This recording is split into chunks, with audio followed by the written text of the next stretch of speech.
Welcome to the Lead In podcast.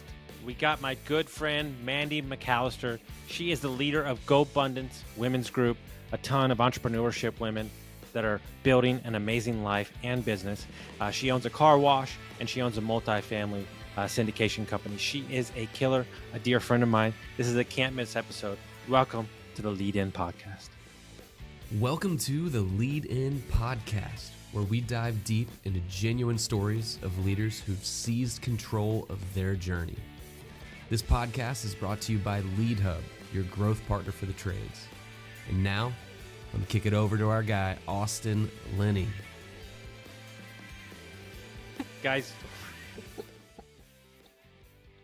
that's a lot of hair you're throwing around there, young lady. That is a lot of hair. It feels like it gets bigger every time. We got, you know what's crazy? The most guests I've ever had on the podcast, I think you're now same one, or two of my friends that are girls, Annie and Mandy have been the most guests on the podcast. I don't know what that says or what it does. It doesn't really matter, but we have the amazing Mandy McCallister in the house. How are you doing? I'm just living the dream, Austin. So excited to be here. I'm a frequent flyer. Do you know on Saturday Night Live, if you host 5 times, you get a special jacket? Do I get some sort of we're gonna have to do life jacket? Yeah, we're gonna have to do construct your life jacket, and then we'll have to do like a big beanie because there's a lot of hair there. So we're gonna. I'm down. So I say this not to piss anybody off, but I am a wild card. I'm a wild person. I do a lot of crazy stuff, but I am more organized than people think. And one of the reasons I started getting out of real estate myself, and I'm just talking about me, was during COVID, and with interest rates, nothing makes sense anymore. Like the pricing doesn't make sense. I'm cool with like wild stuff and everything like that, but like nothing just made sense to me. And that's why I gravitated towards business, among with learning from people. And I'm not saying you're still heavily involved in real estate, but the first question is kind of, even though a car wash is real estate, there's a business on top of the real estate. What is your initial takeaways right off the bat, owning a car wash and then owning apartment complexes? Sure. I think that multifamily on non-recourse debt that I own by myself or with just a few partners is always going to be my end game. Okay. I think the nature of that non-recourse debt is really how the rich get richer story. Okay. And I plan to, put as much into that as possible. That being said, you run out of money pretty quick if you don't have an engine for cash flow and you're just kind of living off the dividends, the cash flow, a floor of income for your real estate. So how do you grow if you just have that floor of income coming in that you live off of? Mm-hmm. Well, a couple of things. One, having the opportunity to serve as CEO of GoBundance Women, we do these calls that examine how people got from a 7-figure net worth to an 8-figure net worth. And a thing that I know to be true based off of dissecting these, week after week after week, is that the fastest way to $1 million net worth is real estate. The fastest way to a $10 million net worth is a business, right? Wow. So if you want to go to 10 million, 100 million, a billion, there's actually a graph I'll show you that was absolutely mind-blowing that was in addition to this. So if what got me here won't get me there, I need to make a pivot, and therefore car washes. It was a statement I heard from Alex Ramosi when he says the biggest way to grow wealth that's non-taxable is inside of a business. And when I heard that, I was like, oh, okay, well, that makes a lot of sense, right? Because what I was explaining to my guys the other day about, there's the value of the business, and then there's the enterprise value.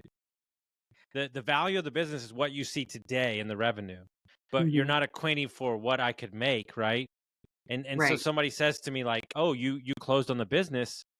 Like they told me like a week after, like you're a millionaire. And I went, what? And I was like, oh, like I am. Like I didn't even it's not realized value, but we could get that money for the business. Not that I'm selling anytime soon, ever. But it was a wild experiment, like this thing that you look for forever. Like you're like, okay, what happened? Technically it's not in my bank account, but it happened. And then I go, okay, did that change any way I feel? No, let's do more of it. And so it was like, like it was like that realization, and like 2 minutes later, it was like, okay, cool, let's go back to work. Like, Oh my God, it's just like anything, yeah, like if a big life thing happens and then, well, how do you feel?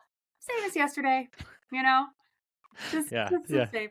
same. I mean, I do think, I was having this like kind of mini debate, I guess, or just like sharing of thoughts that, if you're buying an apartment building, that is a business. And that is true in many ways. However, if a couple of notes on that, if I want to buy multifamily at a 4 cap, which is really a thing that's happening a lot these days, the 4 cap. So just to zoom out and think of what is true, think of the math of multifamily real estate. Its value equals NOI over cap rate. So if NOI, net operating income, like call that $1 of cash flow. I know that it's not cash flow. Just stick with me for comparison purposes. $1 of cash flow costs me $25 if I'm buying at a 4 cap. That's just the truth of the math.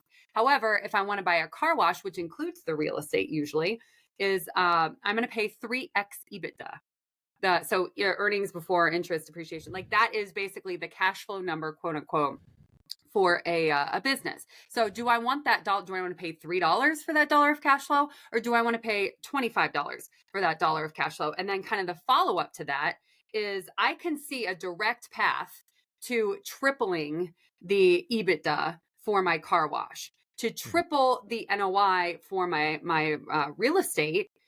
I mean, you'd have to create new units. You'd have to triple the rent, which is not legal and would be terrible for the people living there, right? So the chance to really drive revenue happens in a business in a way that it doesn't happen in real estate stuff, in multifamily stuff.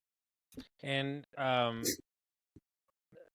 when you bought the business, what was easier than you thought right out of the gate?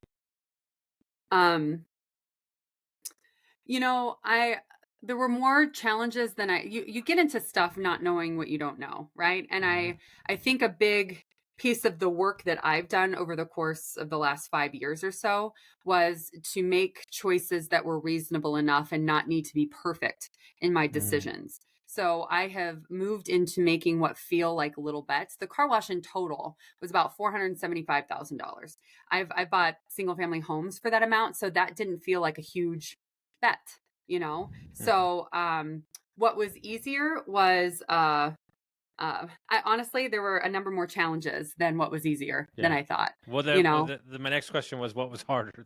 I figured because that list is real long, Austin. That list is even the things that I thought were going to not be terribly difficult, Okay, like what was one of those things? change. I didn't think that changing merchant accounts means collecting Yeah. of credit cards. Bro, like, oh yeah, you just make some phone calls, you find a group, they support you. And that was tremendously difficult to execute it. And it was probably a function of that I'd never done it before. And now if I go The do it again, I'll know where to start. the things, because we're in the process, the things that you don't think about, right? Let's go. We bought a business that was been in business for 22 years. We found out they didn't even own their own domain. We had to go buy the domain. You had to change That's all the great. licenses. You got to re-register all the cars. You got to Hmm. create new relationships with your vendors. But your business has only been open a week. Yeah. So then, Yeah. like these are the things, changing over the cell phones. Like, I mean, these are the things that you're like, oh, this will be easy. And it's like, no, this is not. No, This is signing over the very strenuous. phone. Yeah, no, it's that is the setting up banking was an easy thing. Like that felt very normal. Like I'd done it before. The vendor piece was interesting too. We acquired basically December 1st. And come to find out in retrospect, there are 3 major systems that have to fail in order for pipes to freeze and pumps to then malfunction. And guess what, Austin? The once in a lifetime, all 3 things malfunctioning at the same time happened in like week 2 of ownership. So we had broken pumps that needed to either be completely replaced or completely rehabbed. We had uh, hoses that froze and were leaking, and there was a lot of deferred maintenance that we'd inherited that we didn't recognize because we've never done it before, right? But now we're about 5 months in or so, and we're finally in a place that all of that deferred maintenance is up to par. and we're really making things the right changes. Much like in multifamily, if you're going to increase a rent by a little bit, you want to make a little bit of an improvement in a common area Mm-hmm. to make sure that your residents know that you care and you're putting that money to good use. Well, we improved a lot of the exterior, made it prettier, and Mm-hmm. changed the decals on the inside of the self-serve bays. And then we took the self-serve bays from $2.75 to $3.25, which Mm-hmm. has meant a whole lot more quarters collected. So I would give up everything to be in your house the moment you got the phone call that the pipes burst. And how did you react? Did negative town go crazy in your brain? Did you breathe? Like, yeah, like that first big business emergency, which is way different than hey, we have a problem at the apartment complex, right? Because it's a functioning business. I mean, Tony Robbins said something that, if you are signing up for a business, if you're going to own multiple businesses, the chances of something going wrong at any given moment is basically a certainty, right? So, Mm-hmm. things will go wrong. I knew when I signed up to be a business owner, to be an entrepreneur, that the gene that I would be using is the figure it out gene. Okay. It wasn't, puppy dogs and fluffy clouds, but it didn't feel earth shattering. It felt like, okay, I don't know how to deal with this. Who's the first Mm-hmm. person I call? Mm-hmm. I'm in this business with my fiance, and he's not really done Fun. as much entrepreneurship stuff as me. So I think the most like interesting thing was the chance to like really dig into communication, dig Okay. into, all right, how strong is this relationship? Because we're in it right now. We're in So it. We're gonna so have to fix so this let me hold together. on. This is all new to me. I'm figuring this out for the first time. So typically they say if you really want to test a relationship, do what me and my fiance did, which was travel together for 9 months in a car with just us. So that was enough. But you decided because you're Mandy, you wanted to take it another level, and I'm going to go buy a business with my fiance. So Why not? unpack that one for me. Yeah. Well, there's 3 kids, so like they have volleyball and judo and like all of the things. So like we can't be in a car for 9 months. So Scott comes from a really entrepreneurial family. He's a Mm-hmm. high school football coach and teacher, and Mm-hmm. this really lends itself to something that he could really be in on, Mm-hmm. and it worked out. It's working out really great. I say I'm about 80% handy. He's about 90% handy. There is so much figure out like how to clamp off this hose.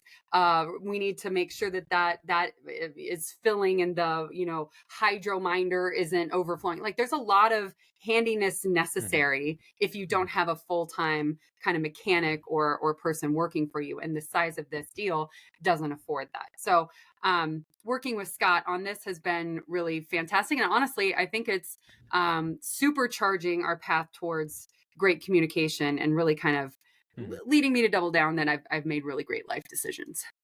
I went golfing with my dad recently, a couple months ago, and we were talking about HVAC and plumbing, like the business. And Mm-hmm. he was like, "Wow, you know a lot in a short amount of time." And I was like, "Well, I mean, it's not really an option. You kind of got to know what's going on." I was like, second, you just like, and look, and just so everybody, I'm giving you a secret, okay? Because I've done this my entire life since I was 18. I've been in a lot of meetings and a lot of rooms I probably shouldn't be before I was ready.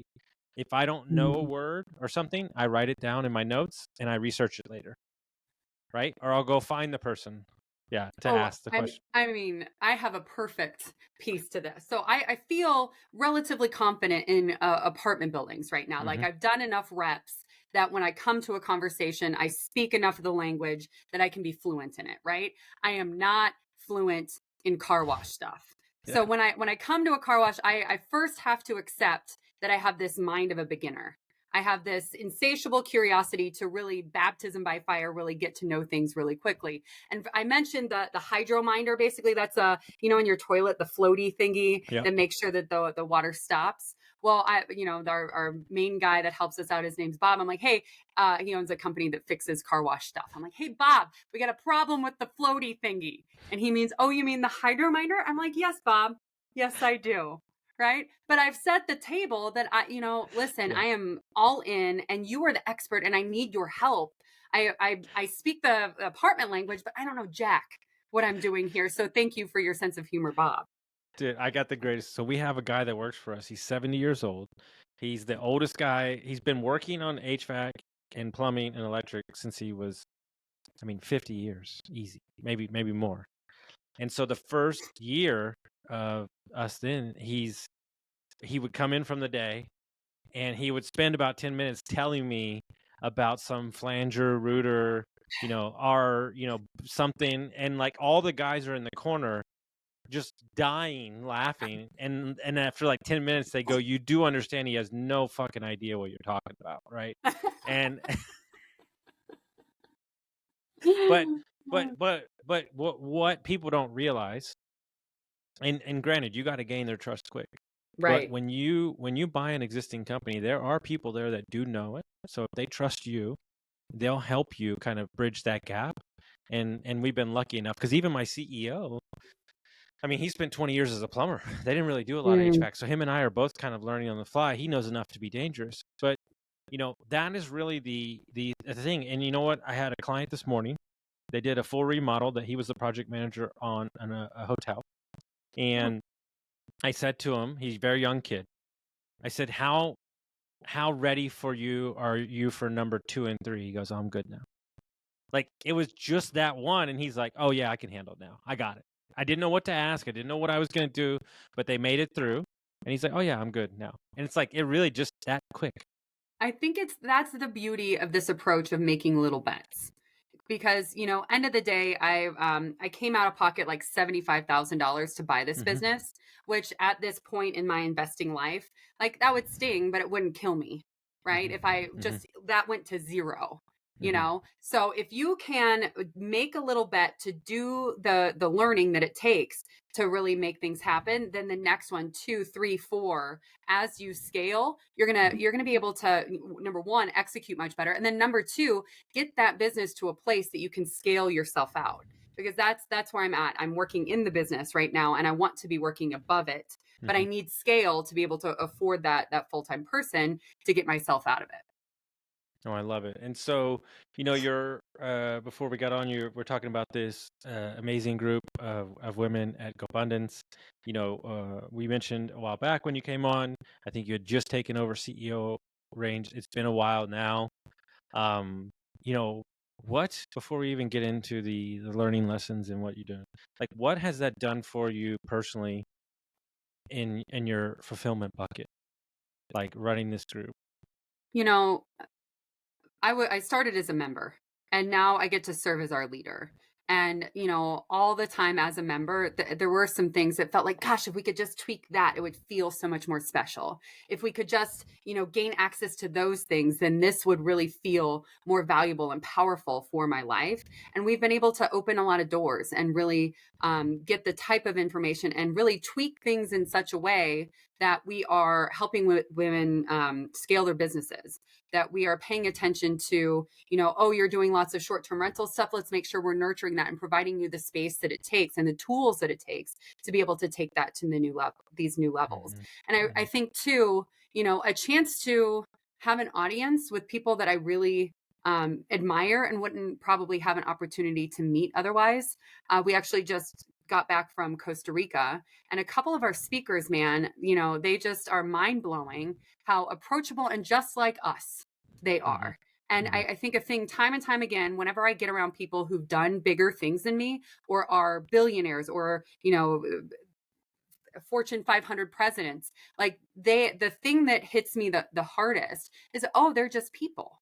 Oh, they have kids too who need to get to judo and volleyball, So it's in those learnings that, they're just taking bigger risks than me. How can I put myself in a place that I can take a calculated risk that might have this exponential return? Those are the things that hit me the hardest. And I think,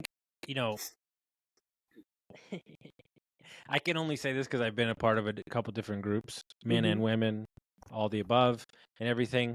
From the couple people that I've met in GoBundance, the women's GoBundance, I find the women entrepreneurs to be very nurturing, but also very like complete in their thinking. Mm, And maybe it's like the emotional capacity of having kids or running a household or all those things. Um, I think when you get around successful women and women that want to pump, we have a lot of women entrepreneurs in the area, and I mhm, just love them because they just handle it, man. They don't mhm, even they don't even flinch, you know. And like I just love meeting like powerful, strong women. Like it's exciting to be around because I love that energy. But also, if I'm being honest, we plan to build out most of our middle management and higher management of women because they can handle more of an understanding when it comes to nuance mhm. than a battering ram, Yeah. I which is mean, it's most men. well, men are straight line, Yeah. right? Men are, direct. It's if you look back at our brains from, hunter gatherer days, that our brains haven't really evolved much since then. Men needed to kill one antelope, and there was no talking. And you kill the first antelope and then you're done for the day, right? So, Yeah. right. But women as gatherers, let's get these berries. Oh, these are a little bit sour. Don't get those over there. They're poisonous. Make sure you go down by the water. Like this communication thing Yes. had There it to is. happen in Mm-hmm. our brain. So, it's Mm-hmm. the chance to recognize and notice nuance. It's programmed in us from a long time ago, I think. And we've known each other for a while. We've done a lot of podcasts together. Mhm. You know, who were you back when we first met, and then who are you today? Ooh, And good question. I mean, so, I think that much like a lot of women, much like a lot of high performing women, I was bitten by the everything must be perfect bug because when I was when you're a girl who is a high performer in, the third grade, you raise your hand and you wait your turn and you need to have the right answer and everything needs to be perfect, right? And that is what gets you rewarded. That's what gets you the pat on the head from your teacher, from your parents. And I very much went into like performance achievement junkie mode because that is how I felt loved by achieving, right? mm-hmm. So I felt maybe 5 years ago, a thing that I've been working on over the last 5 years is to really break that down, that I'm more than my achievements, that the impact I bring to the world is the ultimate thing that I could bring. And the fear that kept me in achievement mode that I'm breaking down now, that I'm still not done with, is what's going to take me to that next level. Well, I think what's interesting to me is I think when you and I first met, I think we were trying to figure out um, who we wanted to be, but more importantly, try to armor our mind that we could get over anything that we chose. Right. Hmm. I think that was the game. And what I see now is a firmness of certainty. Not that you know exactly where you're going, but you know exactly who you are. Mm. And then I can Right. handle it. And you can I can handle it, handle the right? When I met you, uncertainty. you had a job, you were Hmm. single, now you're engaged, you're buying more businesses, you're leading. Like it's amazing. Like it really is what they say. Like, you meet these people along the journey and you watch them grow, and it's super awesome to see Mm. how confident you are in who you are, but also unapologetic for who you are too. And I love that about your personality. Thank you, Austin. That means so much to me. And I think that that's the work. That's the work Hmm. for anybody is that, Hmm. this only way to be perfect is to really realize who you are, what matters to you, and who you want to grow into. I actually have create certainty written on my whiteboard that I look at every single day because that is in business. Hmm. If I can create certainty to the people who are reporting up to me, then the outcomes are much better. Right. And if Yes. I can create certainty within myself, then the path I'm traveling will get me there much quicker because I'm certain about what that North Star looks like. Also, I have a picture here of this woman who I call the mogul, who I am growing into. Hmm. This is exactly who I'm becoming. And I look at that every single day. So my challenge to anybody listening is, how can you create more certainty? And do you have a really clear picture of what you're growing into? And is there a representation that you can put in front of your face every single Hmm. day to remind yourself, if I feel icky or weird, like I don't know what to do. I don't know what to do right now in whatever decision that's in front of me. I think about her. I think about the Yes. mogul that's looking down at me. Mm-hmm. How would she show up in this circumstance? How would she solve that problem? And then that puts me in the path of showing up in a way that I want to. It's so true. I was just talking to my guys yesterday. There's 4 me's inside the company, right? There's the president of the company. Mhm. There is the recruiter, the branding guy, but there's also the investor and the owner. I don't get Mhm. to be the investor guy a lot right now. I'm more in the president In it. part. And Yeah. so I have to sit in each seat and realize who's making that decision in that moment, right? Because there Yeah. are other owners, and I try to keep them involved, but when it comes to a snap decision, I can make it quickly. As long as it's not a very big financial decision, I like to make those together. But then I have to go back and explain to them why that decision was made, right? So Mhm. but I'm one of those people too. So I explained it the other day. If you're an owner or leader of a business or a leader of a group of people, your job as an owner is to give the employees that work for you a great place to work, to be protected, to feel safe, to grow. I'm interviewing a lot of people right now. We're hiring.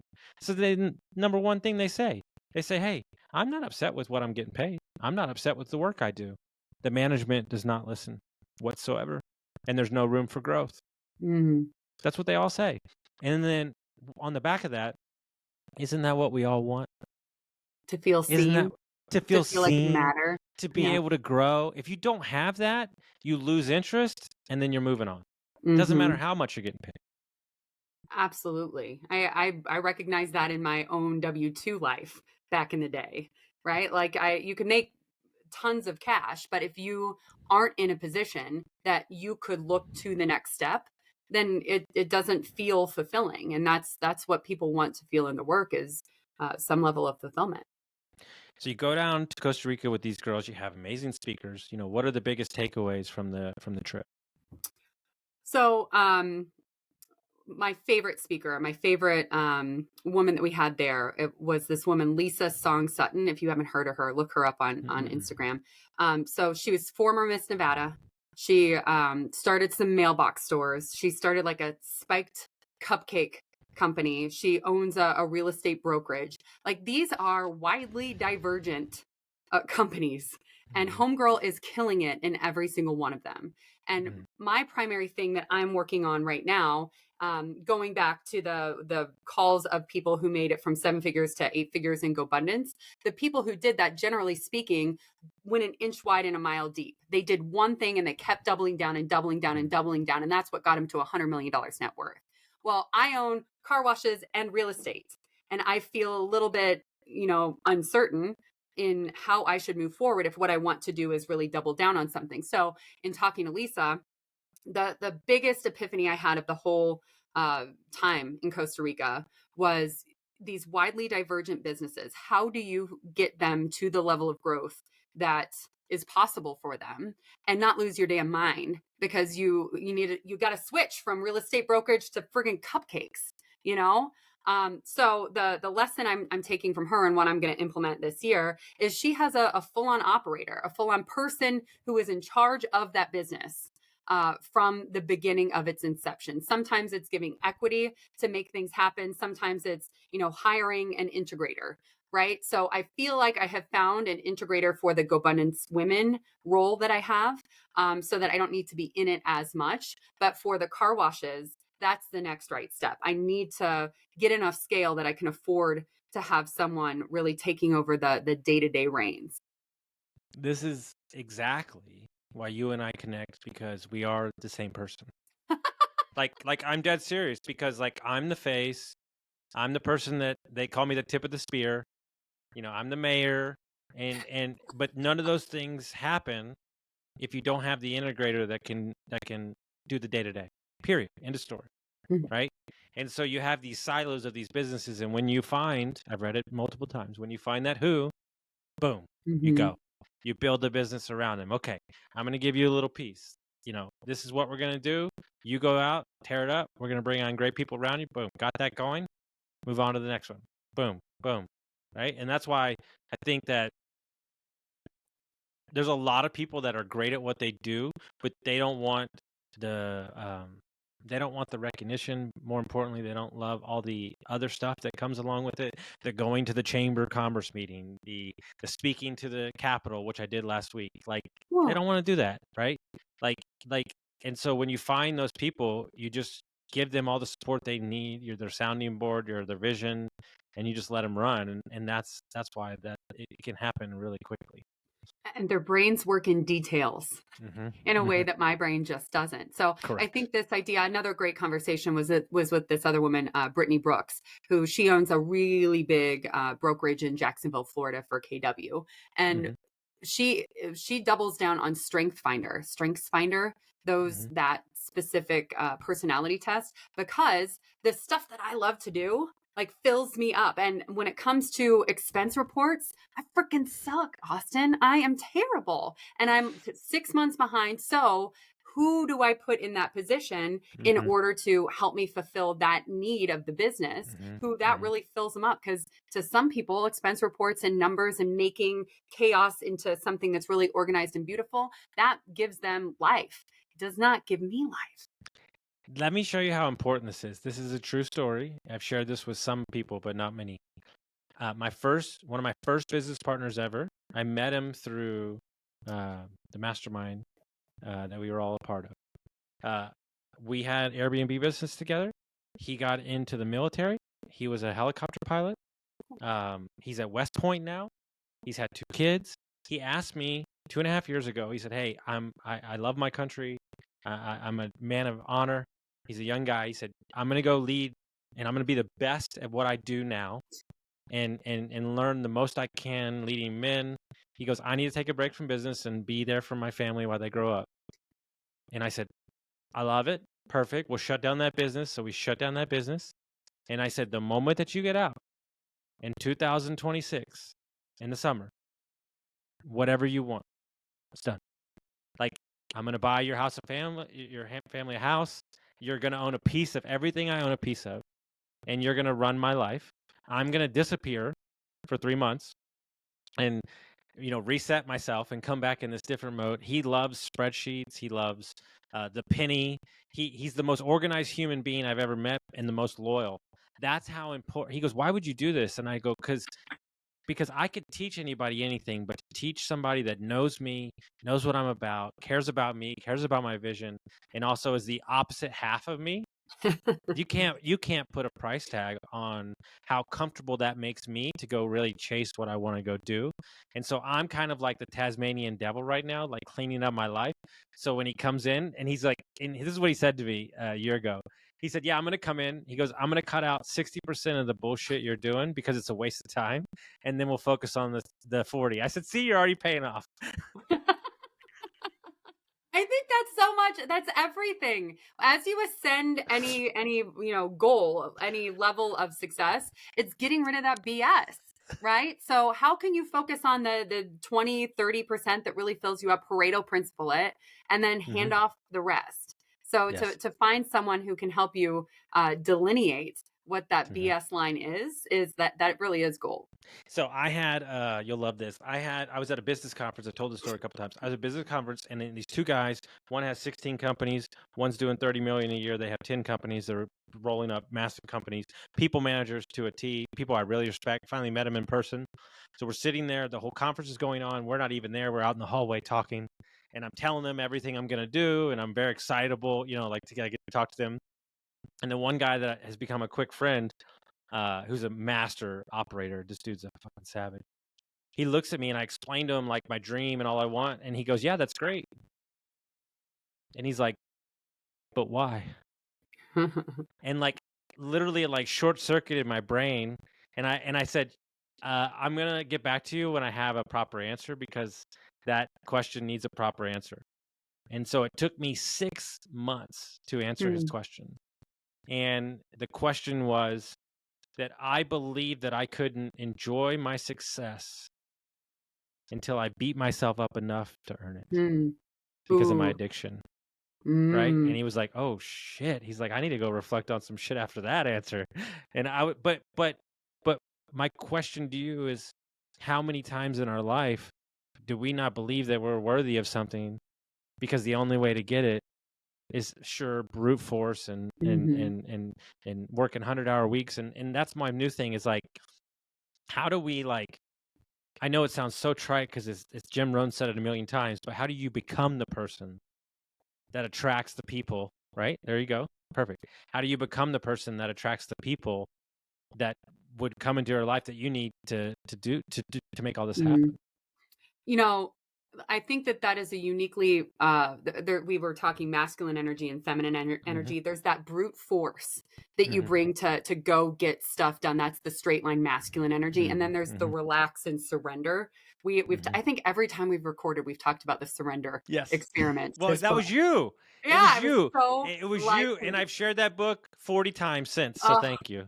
Sincerely, like the whole thing, this goes back to what we were talking about, you know, at the beginning, is how do I figure out me? How do I figure out what fills me up and really get attuned to, you know, my own intuition? And you only figure that out by getting quiet. You know, I've heard somebody say, I don't know, I'm going to butcher it, but, you know, prayer is, you know, talking to the universe or God or whatever you believe in. And meditation is listening for the answer. Right? So end of the day, the thing that I am focusing on is how do I get as certain and as clear as possible on who I am, what I stand for, and what fills me up. And then I talk about it. Right? So as an example, the first time I decided I wanted to go bigger in multifamily, this was 2020. COVID had just started. I knew I wanted Class B. And I knew I wanted agency debt, and I knew I wanted Indianapolis because of, you know, all of these, you know, the rent growth and the population and the jobs, and then not Illinois because of the landlord unfriendliness. All of these reasons were super compelling. I didn't have a ton of money to invest at that time, but because I was so freaking clear, Austin, on what I was running after and the why, a guy who had a different problem than me, he needed to place $1 million across my path by way of another business partner. And he went in with that $1 million for us. So the question back to anybody listening that feels wonky or unclear or wants to attract things, it's an inside job first. How can you get clear on who you are, what fills you up, and those things? And as soon as you are clear, talk about it. And then you will begin to attract the right people to help fill those gaps in that vision that you have for your life and your business. I'm not going to share anymore because that was perfect. She just got on her stage and she went to town. I love it. So if people want to find out about the group, they want to track you down, how would they do that?